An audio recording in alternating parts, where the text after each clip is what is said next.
Yoga is the journey of the self, through the self and to the self. Today, as we gather to celebrate International Yoga Day, we come together not merely to perform. ഭാരതത്തിന്റെ അമൂല്യമായ പൈതൃകമാണ് യോഗ. ശരീരത്തിന്റെയും മനസ്സിന്റെയും ആത്മാവിന്റെയും സമന്വയമാണ് യോഗയുടെ ലക്ഷ്യം.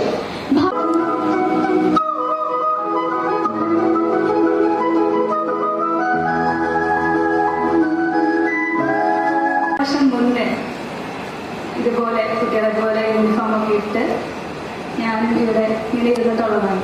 അപ്പം എൻ്റെ ലൈഫിൽ ഞാൻ സ്വപ്നം കണ്ടൊരു കാര്യമാണ് ഇന്ന് ഈ നിമിഷം എനിക്കിങ്ങനെ നിൽക്കാൻ കഴിയണം എന്നുള്ളത്. ഞാൻ ഒരുപാട് ഡ്രീം ചെയ്തതാണ്. അത് ഇന്ന് സാക്ഷാത്കരിച്ചു. അതിനു വേണ്ടിയിട്ട് എന്നെ സഹായിച്ചു Mrs. Gayatri C.D., a proud alumna of Sri Ramakrishna family.